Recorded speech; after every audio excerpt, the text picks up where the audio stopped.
Hello, I'm Jim Cuno, president of the J. Paul Getty Trust. Welcome to Art and Ideas, a podcast in which I speak to artists, conservators, authors, and scholars about their work. We see this demonic face that is a mask of evil with a huge eye that is just popping out of the socket almost with this demonic fury. In this episode, I speak with Lee Hendrix, former senior curator of drawings at the Getty Museum and curator of the exhibition Noir, The Romance of Black in 19th Century French Drawings and Prints.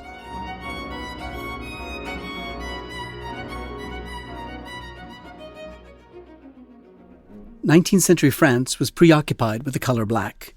It was the color celebrated by Baudelaire as an indicator of modernity, the shine and sheen of a variety of black fabrics, the expressive depth of black ink and oil paint, and black as a metaphor for spiritual richness, as in his celebrated volume of poems Les Fleurs du Mal, The Flowers of Evil, published in 1857. The different ways that French artists explored the expressive power of black was the subject of the exhibition. I met with Lee in the galleries to look at some fantastic works by Géricault, Goya, Delacroix, Courbet, Odile Redon, and Seurat. We'll begin with a small, seemingly incidental drawing, actually a calling card, by the artist and novelist Victor Hugo. It dates from 1855 and was in fact perhaps a calling card, but it looks more like a metaphor, a calling card from the other side of reality. Lee, describe it for us, if you will, and tell us its contribution to the theme of the exhibition.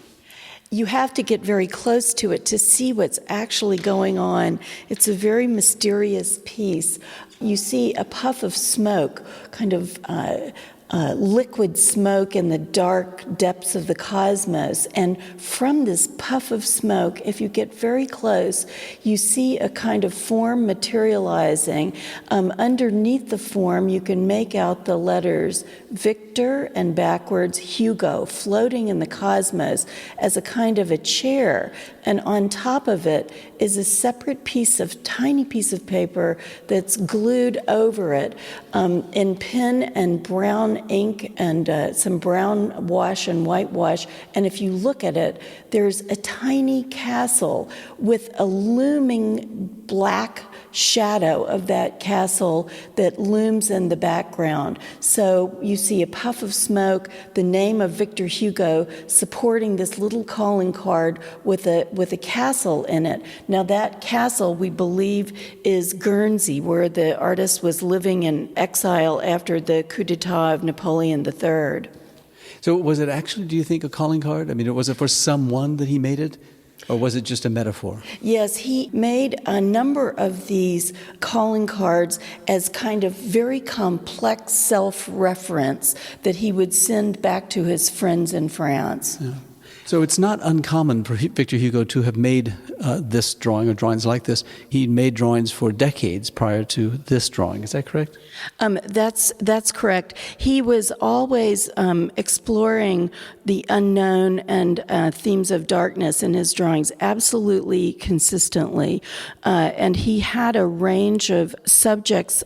He was always using very dark ink, and oftentimes, the subjects have a kind of cosmic dimension. He was the first person, really, to work in images that were almost like a Rorschach ink test.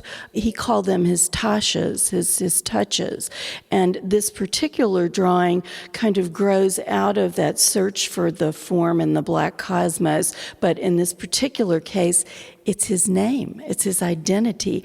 And I think the complexity, we have to remember he is a writer, so he's constantly dealing with literary themes and letters, and these words and images are a big part of his artistic output. And he's searching also for expressions of his own self-identity as a writer. And so I think it's particularly apt. And of course, Hugo had a very healthy ego as well. We all know that Hugo really understood his greatness in his own lifetime. And so the fact that we look at this tiny, seemingly insignificant calling card and yet it has these cosmic dimensions of his name that is appearing like the god is suddenly, spewing forth the creation of Victor Hugo's name as a kind of planet. One of the beauties of Hugo drawings are the kind of free association aspects of them, because he's actually asking the person who looks at this image to understand the essence of creation itself and to begin to associate and free associate and to spontaneously create as well. And so the fact that this image seems to just come out of the void of the black cosmos really, to me at least, speaks of the beginning of the creative moment itself, the artistic mind. Yeah. Well, let's go to a second drawing. So now we've stepped back in time some 35 years to a drawing of a sailboat on a raging sea by the Romantic artist Theodore Géricault. The sea looks like it's about to engulf the boat as the boat's sails are filled with the force of gale-force winds. Lee, tell us about this drawing and how this drawing fits into the theme of the exhibition. The drawing is tangentially related to his most famous painting, The Raft of the Medusa in the Louvre. It's a kind of reportage of a gruesome story in the newspapers of people being left on a raft to die in the sea and ultimately resort to cannibalism. But this drawing is so fascinating because it doesn't have a sign of human life. What we see is a kind of brigantine ship with black sails that are spiky and have light, cold, moon-like shadows on them as it tosses and turns in these enormous waves.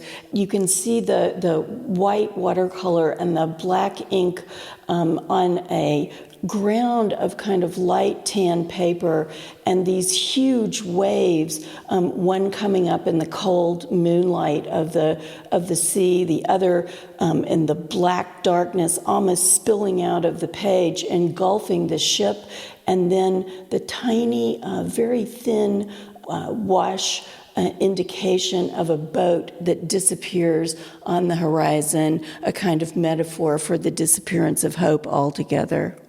Now, this drawing is dated to the same year as the Raft of the Medusa painting, but it also could date from later in that year or earlier in the next year. So what would be the purpose of a drawing like this? Was there a market for Géricault drawings at the time? Could it have been made for the market, or was it just for him to investigate further the thematic dimensions that he'd explored in that big painting? There was not really a market for Géricault drawings at this time, so this would have been a studio exercise. And I think the interesting aspect of this is the exploration of waves at night. And it conjures up a kind of terrifying vision. I think drowning at sea is horrible under any circumstances, but it's even more terrifying, I think, under the cold darkness of night.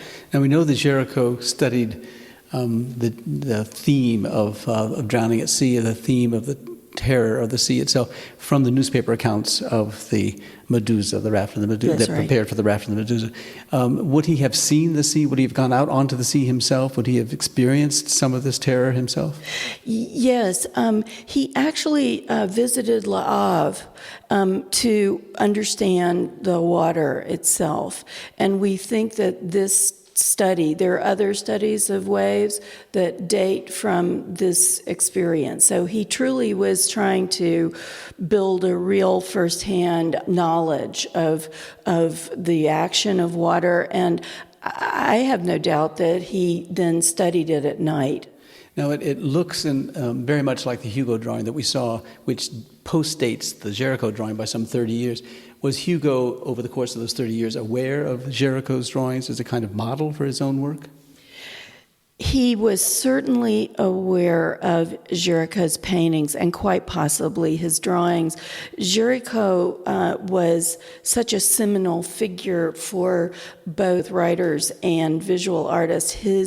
He plumbed the depths of despair and the darkness of reality and human emotion and human mental depravity in ways that really broke the barrier both in a literary way and in the visual arts. And Hugo absolutely, without a doubt, would have known his work, paintings certainly, and possibly drawings and oil sketches of dismembered parts. As we know, Géricault visited morgues, and he really explored madness in a kind of unfettered way that had never really happened before. So Hugo, whose own work went into the very horrible realities of urban life and the Industrial Revolution and what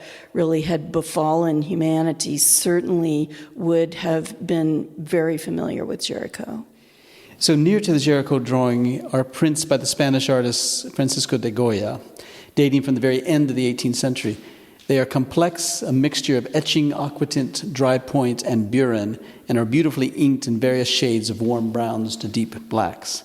Lee, tell us about this one, titled When Day Breaks, We Will Be Off, from the series of prints called Los Caprichos, a term I once read, anyway, as referring to the goat who scorns the huddle of sheep on the valley floor to browse dangerously on the cliffs, a reference to the follies and ignorance Goya saw in Spanish society all around him.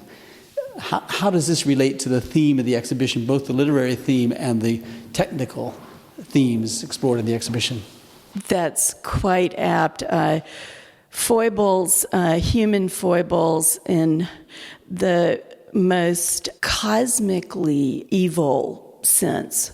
That's what is the theme of Los Caprichos. And the way that Goya is able to convey the cosmic enormity, and I use that word really seriously, enormity of folly and evil in these small prints that are really, I would say, 4.5 inches across and probably 6 inches high, and yet look at what they produce. Now, this particular one is called When Day Breaks, We Will Be Off. And the title itself in Spanish is at the bottom. And again, one of the themes of this exhibition is the way that it ties together literary efforts and visual to pull together words and images. The titles were all invented by Goya himself. And the images themselves kind of bring the figural realization to these rather enigmatic words. And we see here this horrific group of what we can maybe describe as witches. It's more of a pile of witches than it is a group of witches. It's more of a pile of witches piled onto each other. Again, we kind of go back to Géricault and the body parts that he drew in morgues. Their bodies they're nude, and they're horrifically deformed in terms of claws for nails, claws for their toenails. They are piled on top of one another. They're women. One horrible old hag is sitting on top of the fat and distorted buttocks of another old hag while she sort of holds forth with her arms outstretched to these other awful incarnations of human flesh. They talk to each other, and presumably this awful crone who sits on the fat one is saying to the others, when day breaks, we will be off, as they're huddled together.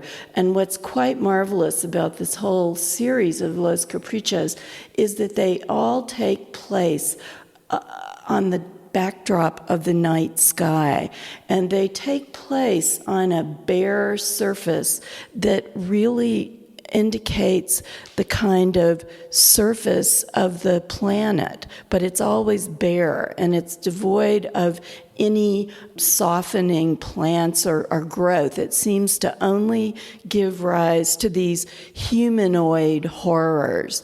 And you can see here the looming shadow of this awful crone that kind of dominates this ball of witches, looming against the starry night of the cosmos. And in this way, to just define in the barest of terms the kind of surface of the earth and the cosmos, the sky, brings the enormity of human evil and folly into the largest possible kind of conceptual arena. Now, when we saw the Hugo drawing, we imagined that it was made by him in exile, alone, or with a small group of friends in exile, and therefore not for public consumption, maybe as a private gift to a friend or something. And then with the Géricault, we imagined that it was a drawing made as part of his studio practice, as he was preparing a painting, and it wasn't for the marketplace. It wasn't to be seen by others. But this is a print. This is a print. It's a multiple. It was made in an edition of some number of copies, and we assume to be made for a public. Do we know anything about the public for which it was made? Yes. This series of prints, the Los Caprichos, was printed in a relatively large edition and circulated very widely. Now we're looking at the precursors of the kind of main meat of the exhibition. The exhibition proper starts in 1850, but we're exploring in this first gallery that's called Dark Romanticism the figures that really gave rise to the French Noir artists, 1850 to around 1900. And Goya was absolutely critical, perhaps the most critical artist to what was to come after. And as of 1850, his work was almost unknown in France except for this series of prints. And this was really the signature calling card for Goya, for French artists. And what it signified to them was an exploration of the kind of twisted human universe, the putting together of the forces of a kind of unleashed artistic creativity. Goya, to this very day, I think most people would say his imagery has no boundaries. It has almost no origin in terms of the horror of it, and fused with a fantastic element. And this came into circulation, this series of prints, Los Caprichos, came into circulation in France, and this is the real essence. This is what French artists knew about Goya, and it was a catalyst for then further explorations of darkness and evil and cosmic terror that really was a part of the literary and the visual arts, a strong part of it throughout the 19th century. Now, the theme itself, or the subject of the print, is grotesque. But the means by which it was produced, that is, the fineness of the etching and the extraordinary fineness of the aquatint, would seem to betray the grotesqueness of the subject. In other words, if you were going to make a grotesque print or subject, you'd have thought you'd have used something that was itself grotesque and difficult and forceful. But aquatint is meant to be a very fine, delicate print technique. Tell us something about the aquatint process itself, the technique, and then tell us about its application here in this print. Absolutely. So the artist, Goya in this case, he would cover the plate with a wax. A copper plate. A copper plate with a wax, and then draw into the plate with a needle.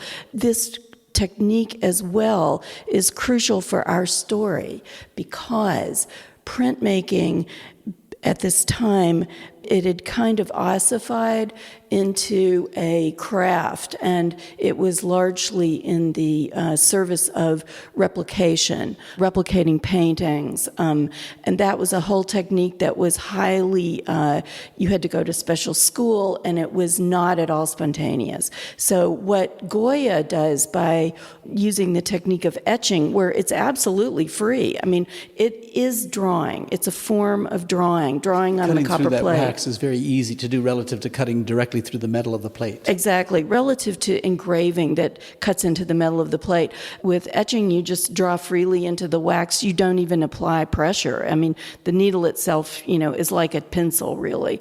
And so with this technique, he could absolutely just spew forth ideas. So this is an important aspect to all of this show, is that painting and printmaking, because printmaking became what the French call a peintre graveur, a painter printmaker. You didn't have to have any special education. You could just draw directly onto the plate, and the capriccios from Goya were a big factor in helping artists to understand that they could spew forth their ideas, their innermost thoughts spontaneously onto the plate. Yeah. All right, let's cross over to the other side of the gallery and look at another print, a lithograph, a very different kind of print technique, one that was employed by Goya, but in this instance employed by Eugène Delacroix, who was a younger sort of follower of Géricault, whom we described earlier with regard to the watercolor of the boat at sea. And in this case, he's depicting, Delacroix is, in 1827, depicting Mephistopheles flying over a ghostly city, Mephistopheles himself being the demon worker of Satan from Goethe's Faust. So tell us first about that technique of lithography and how that made itself available to artists, pantogravure artists like Delacroix or Goya before him, as a kind of immediacy of drawing on stone. Well, like etching, lithography is about drawing directly on the stone. So there's no special school that you have to go to learn this, and there are no constraints.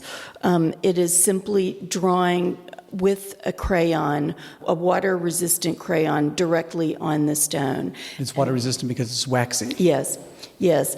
And here we see the fusion of literature and imagery. This is the first French translation of Goethe's Faust, which explores the tragic story of Faust, the man who was in a league with the devil.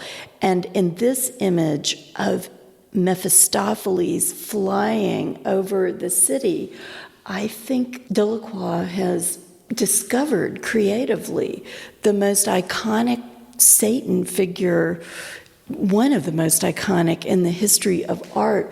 We see this demonic face that is a mask of evil with a huge eye that is just popping out of the socket almost with this demonic fury, and this enormous kind of slash of a smile across this dark face with these enormous hands which sprout these very long, horrid fingernails, and these wings that are equally as scary, with their big feathers kind of exploding as Satan mocks the world, laughing, flying across the night sky, spreading evil. And this is also an interesting theme for the exhibition, because we first encounter here the evil of the city. And this is a big theme, that human civilization, and especially the urban fabric, is a kind of cesspool that basically almost the fumes of which make evil come into being and are governed by uncontrollable forces of evil. And in this one, it's interesting that Satan is so exultant. He's laughing, he's happy, and you can, in the most hugely evil sense of dominating the city and in the night moonlit sky with its many spires coming up into the moonlight. Of course, you can't help but think Paris. This is the evil incarnation of Paris itself. And then the way that Paris is drawn, or the city that might be Paris is drawn, it looks as if it's waves of the sea, and it reminds us of the Jericho drawing with a boat being subject to the violence of the sea. In this case, the city represents a kind of latent violence, as you were describing it. But flying over it, this Mephistopheles is his body drawn so firmly with this crayon on the stone, now taken ink and printed on the piece of paper. But then it's picked out so that you can see as if he's come back after he's drawn the form onto the stone before actually putting the ink to the stone. He's picked out some of the highlights as if it were white highlights on black, but the white, of course, is the paper that hasn't been printed because of the way he's worked the drawing on the stone itself. That is really so interesting, and I'm seeing new things in this print as well. You can see that Delacroix has backlit the spires of the city as the moon casts this cold light that silhouettes all the spires. And remember that lithography is basically a tonal medium, and it has a lot to do with shading, because you're drawing with a kind of a thick crayon on the stone, and you can see the individual strokes here of the lithographic crayon. So with these 4 images, 2 by drawing and 2 by printing, we've set the stage for the rest of the exhibition, which is the meat of the exhibition as you described it. That is, by looking at Hugo and then by Jericho and by Goya and by Delacroix, we sort of set the thematics of the exhibition, both in content and in technique. But let's then cross over to the next gallery and look at, from that generation, which we identify as a romantic generation, to the realist generation. And we begin with Courbet, Gustave Courbet, with the head of a sleeping bacchante. So tell us about this drawing. Courbet was the great realist artist of the 19th century, and realism had to do with the depiction of working class people. It also had to do with the rejection of an idealized mythological and historical world, and a turn towards the gritty realities, if you will, of human life. And Courbet treated his materials as part of the evocation of the grit and tangible quality of human life, and never more so than in his drawings. He chooses a heavy black chalk in this really big drawing. Remember that paper was made in molds, and at this time the size of the molds limited the size of the piece of paper you could even obtain, and this is a very large piece of paper. I would say that it's well over a foot, probably 13 inches across, and probably 17 to 18 inches height, so that it's very nearly life-size. And it is made, as I said before, with this powerful and very gritty black chalk. And I think you called it fabricated chalk. Fabricated what does chalk. That mean? Well, because at this time, natural black chalk, which artists have used from really medieval times on, was mined in the ground. And this drawing is dated 1847 by Courbet. This is the kind of height of the Industrial Revolution, and part of that is that artists' materials were being made in factories. This is the birth of art supply stores. Before now, artists made their own materials. Black chalk was mined in the ground, but now it was made in factories, and it had particular properties. You could vary the binder in it, and it could produce different aspects. This particular fabricated black chalk, Courbet has used it to produce these just tangible deposits. It's so thick here along the shoulder, and you can see this face, life-size face of this sleeping girl. She has very full lips, a full nose, full eyes. She's got a fleshy face. She's got a very simple costume on. It's just a kind of house dress with a little tie around the neck. Her hair is caught up in a bun, but she wears on her head a wreath of vine leaves. So who is she? She's not really a bacchante because she's a real person. So that's Courbet's way of kind of exploring mythology. She has a costume of a bacchante on, but she's a very real human being. And so as if calling into to make it obvious that mythology is a fabrication. That's exactly, that mythology is a fabrication and even a falsehood. And he is evoking the reality of this girl by the very thick and energetic application of this very black chalk. And you can see that he put this big piece of paper probably on a rough surface, and then he began to shade vigorously, and you can see that the kind of pits of this rough surface catch deposits of material that give the surface itself a real tangible, a sense of the tangible accretion of material. And then he's gone in and modeled this very soft face by removing material. By with a rubbing big it off? stump. Oh, by a stump? Yeah, tell us about a stump. What is a stump? Well, stumps, it's a early form of eraser. Of course, the gum eraser had not yet been invented, but they used paper stumps, so rolled up pieces of paper, rolled up pieces of leather, but also just plain old breadcrumbs.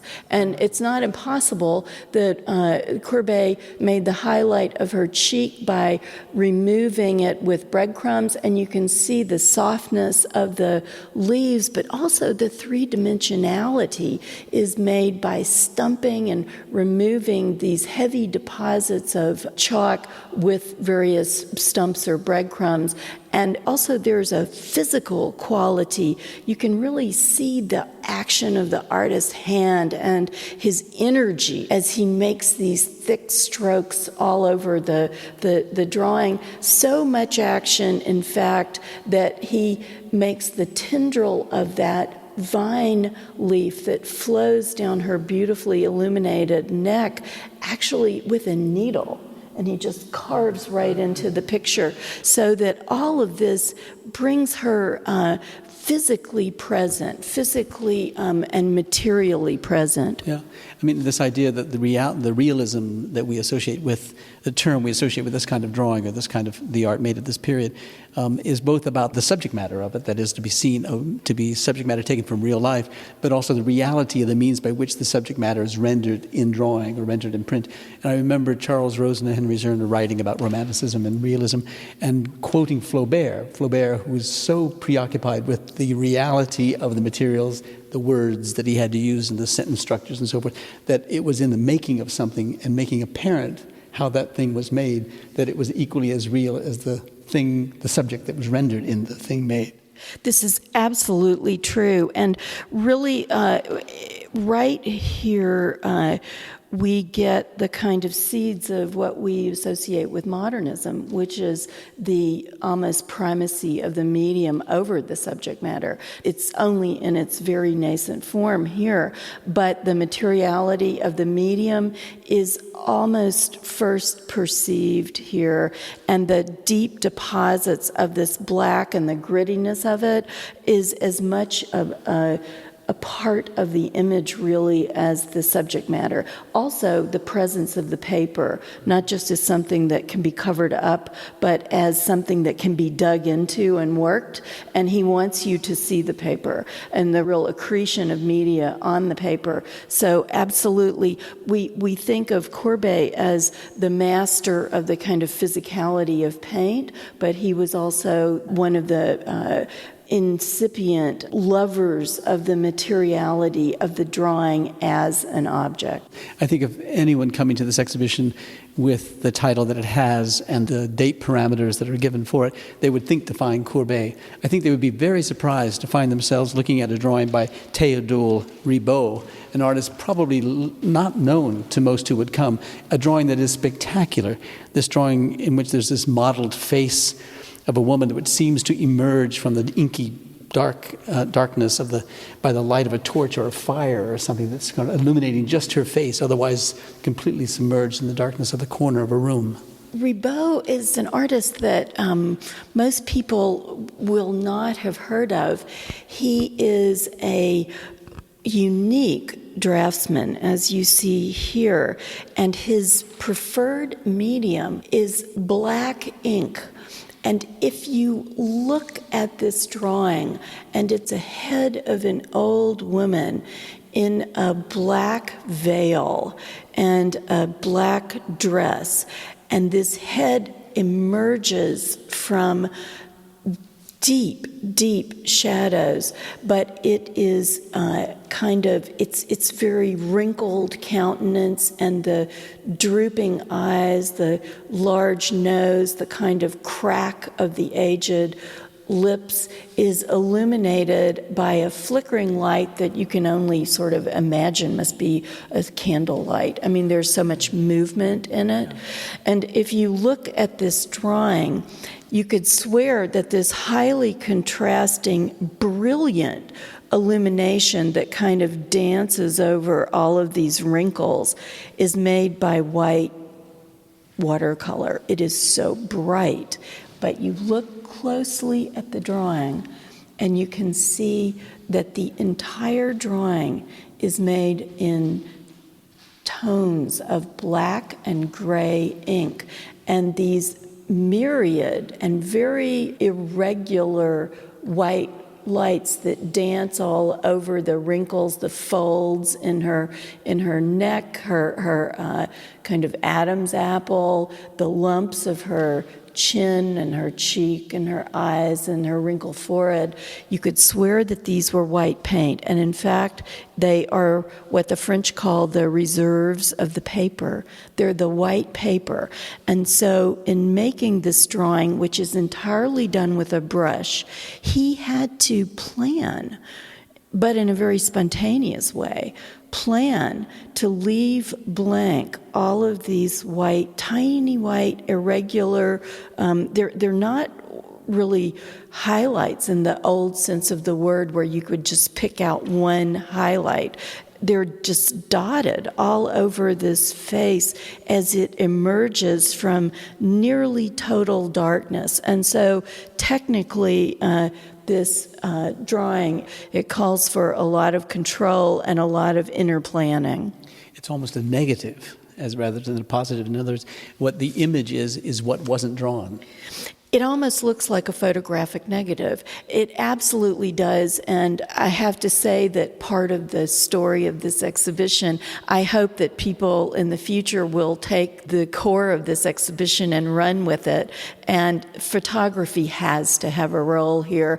We couldn't really deal with photography because it's such a huge subject in and of itself, but this drawing, with its amazing depth of darkness, but then kind of relieved by these brilliantly lit passages, certainly calls to mind a photographic negative.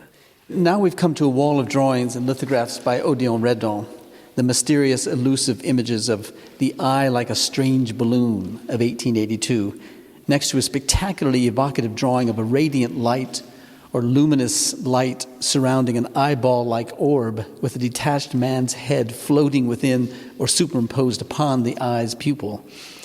Tell us first about the lithograph titled The Eye Like a Strange Balloon Mounts Toward Infinity.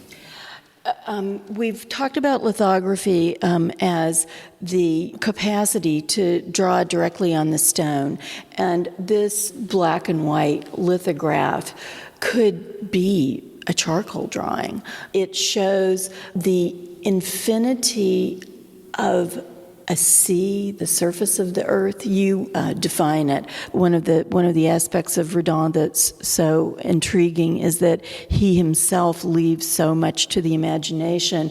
I would have said this is an infinite quiet sea, but you see some sort of blades of grass in the foreground. It could be water, it could be the surface of the earth, very low horizon.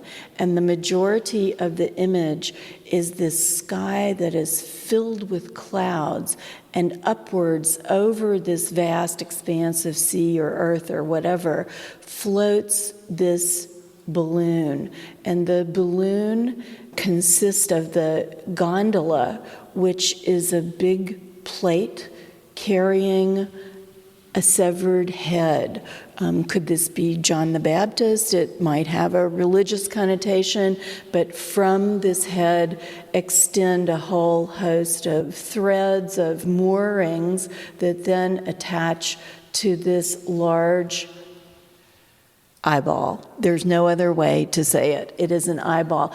And meant to look like a balloon. Meant to look like a balloon, and the kind of socket of the eye is black, a kind of velvet black, and within this socket is the eyeball itself turned upward, and you see the white of the eye, the iris, and the pupil, and then this sort of luxurious eyelash that propels the kind of upward turn of the eyeball and the upward turn of the eyelashes propel the balloon upwards into the infinitude of the sky.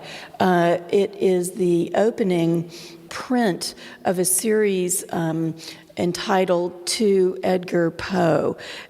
Each of these prints in the series has an enigmatic title.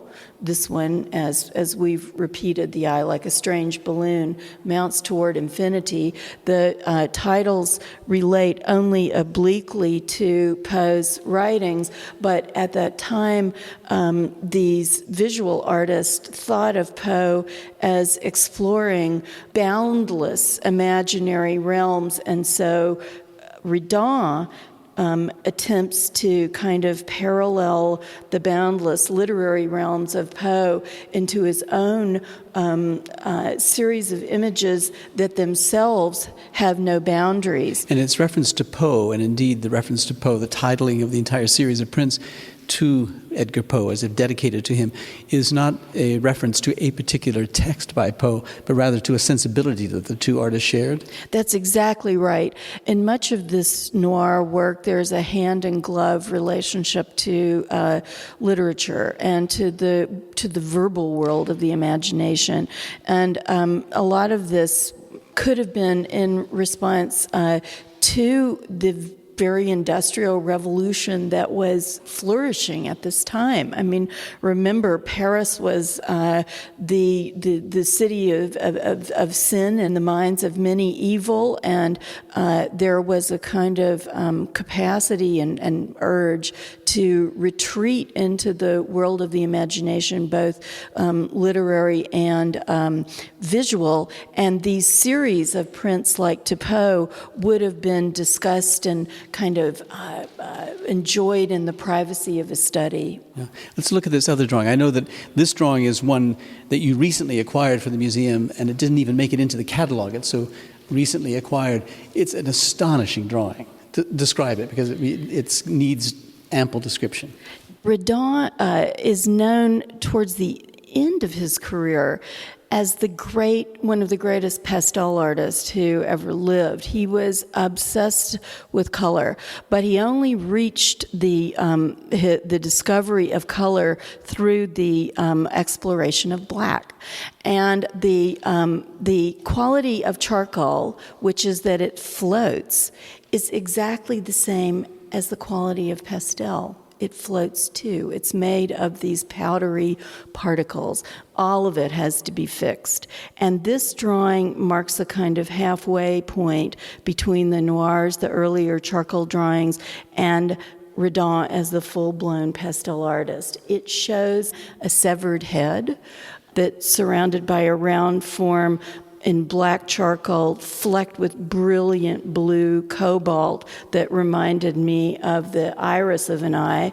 And this in turn is surrounded by this glowing cloud of pinkish pastel that it floats to the kind of surface of the image. And again, this is a very large drawing, the size of really a painting.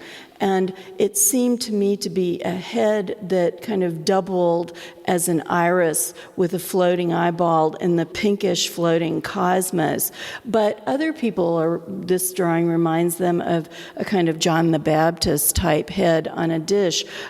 Whatever it is, the eyes are closed. The mouth is covered in the black shadow of the charcoal, and the head it's a male head, and it seems to be lost in sleep, dreams, or death, in any of those things. And maybe the coincidence of seeing this just 2 frames away from the lithograph by Redon that we looked at, which features this eyeball-like balloon, we're seeing that earlier lithograph from the vantage point of the Earth, looking to see this eyeball float up into the sky. This gives you the impression, if this is in fact a similar eyeball-like balloon with this severed head in the pupil, as if we are above it in space, surrounded by the same cloud formation that surrounds the eyeball, as if it's untethered and we are untethered. That's exactly, this is really in the infinitude of the cosmos, and we're floating. And to relate to this image, it's all an unstable mixture of floating in the cosmos, and that's, I think, is what the image is asking the viewer to do, is to, again, remove the kind of tether of the Earth and be in this vague and inchoate floating cosmic realm. All right, so this is a proper point to then leap from this bizarre world of Redon and then land in the mystery of Seurat. The master of the shadow, Georges Seurat. First to a very early drawing by him made, Lee, you've written, of charcoal and powdered charcoal when the artist was barely 20 years old. You identify the subject as an Indian holy man, and you're showing it next to a drawing of what looks like the same subject, that is the same holy man, a drawing done perhaps at the very same time by an artist lesser known named Émile Jules Pichot. There's a story between these 2 drawings. Tell us that story. Well, this is one of the kind of ways in which today's art world kind of reveals material that you never knew existed. This drawing by Seurat is really his most famous and astonishing early work. I mean, it's incredible to think of him drawing this emaciated Indian holy man when he was scarcely 20. It's a very famous drawing. It is singular in his oeuvre. There are no other drawings of this extraordinary model. And the Getty acquired this drawing several years ago, and really just months after we acquired it, a private collector came to the drawings department and pulled out a photograph of this drawing by Pichot. Now, what's remarkable is that in Seurat's drawing, he takes a very innovative approach. The figure of this Indian holy man is absolutely sunken. He's emaciated, starving. You can see almost every bone in his shoulder, the pits in his back. He's so thin that around his shoulder blade there are deep declivities. But his face is turned into the pure sunlight away from us, so we have no idea what he looks like. And when this collector produced this Pichot drawing, lo and behold, we see his face. So the man kind of has an identity. We had no idea that this drawing existed, but clearly there was a life drawing session in which Seurat and Pichot drew this extraordinary model sitting from different vantage points. And here we see in Pichot's drawing that he has kind of a large nose, a big heavy brow. But again, it's clearly the same figure with the top knot and the long beard and the very emaciated stomach, with its folds around the navel. But it's both of these drawings, you called it from a life study session, because both artists were students of the same teacher. They were both students at the École des Beaux-Arts at the same time, and Pichot, and by the way, we know almost nothing about him. And this was a real milestone for the discovery of Pichot because this drawing is signed, so there can be no doubt that it's by him. They studied with simultaneously, but with different teachers. Pichot was a student of Alexandre Cabanal, and Seurat was a student of Henri Lehmann, both very strict academic artists. But by this time, Seurat had his own studio in the late 1870s, and it could even be that they were friends and they did a life drawing session in Seurat's studio, because this Indian model is absolutely exceptional. There were no other models like him in the academic kind of pantheon, because most of the models were chosen to look like gods in a way, with muscular physiques, and this extraordinary model wouldn't have had a role in paintings because they didn't do paintings. They painted Middle Eastern themes, but in France and in the 1870s they weren't painting Indian themes. Yeah, and what's compelling about the comparison of the two is how the two artists see the same man so differently. In other words, what's nascent in the depiction of the man by Seurat is the use of shadow that he then takes to be the signature element of his drawings thereafter. He is himself really from the beginning, and there are no lines in this drawing except for a few defining the mattress that he sits on, but it's mostly drawn with a brush and a powdered charcoal called sauce, and the face is turned into the bright sunlight, and he's removed all of the material of the long beard so that it kind of decomposes in the bright light and emphasizes the kind of spidery thinness of the man, whereas Pichot, who is a much more conventional academic artist, portrays him from the rear, and you can see a kind of bulging musculature of the back, which is, and a kind of poised pose that could hint at action, whereas this slack, motionless, shadowed, abstract form of Seurat is almost a kind of excuse for portraying just the separation of light and shadow. So then in a drawing of just a few years later, he draws his mother, Seurat draws his mother, entirely of shadow, as it were, in which there is no evident line, but just the shading that's used to pick up the darkness that can define lips, the shadow beneath the nose, or the shadow of the closure of the eyes. This is the signature Seurat. This is Seurat we know and love as a draftsman.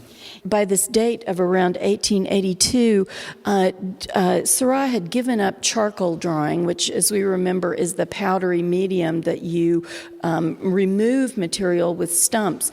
And he had developed his very limited media that he would never stray from for the rest of his very short career. He died when he was in his early 30s. And the media... It's called Conte crayon? It's Conte crayon. And what Conte crayon is, it's a black man-made crayon with a binder, and it is not very erasable. And he used this black crayon on a textured laid paper that was made by the Michelet firm, and you can see the dots of the paper, and it's done entirely with incredibly controlled shading. So as he perceives the light and the shadow and varies the pressure of this crayon, more material either gets caught on the high points of the texture and is left out of the pits of the paper. So by varying the shading, he's able to produce this ghostly form. It's of his mother. He ate dinner with her every night of his life until he died. He was the youngest child by many, many years, and she was particularly tenaciously fond of him. And again, it's one of these very, very intimate, proximate views, but taken to the most abstract, so that with this delicate shading, her face emerges, her eyes are closed, her face is downcast, perhaps she's sewing, and she emerges from the dark shadow almost like a ghost. And I really associate this kind of egg-shaped abstraction with the future, with somebody like Brancusi. He was seeing in such pared-down geometric terms.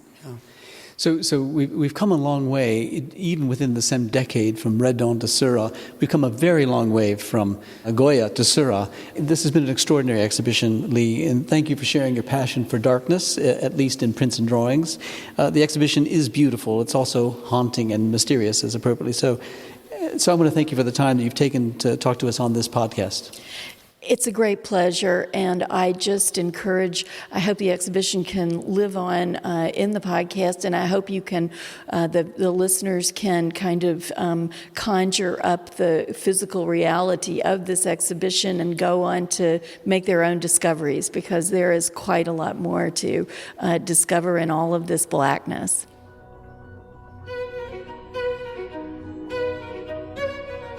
Our theme music comes from the Dharma at Big Sur, composed by John Adams for the opening of the Walt Disney Concert Hall in Los Angeles in 2003. It is licensed with permission from Hendon Music. Look for new episodes of Art and Ideas every other Wednesday. Subscribe on iTunes, Google Play, and SoundCloud, or visit getty.edu/podcasts for more resources. Thanks for listening.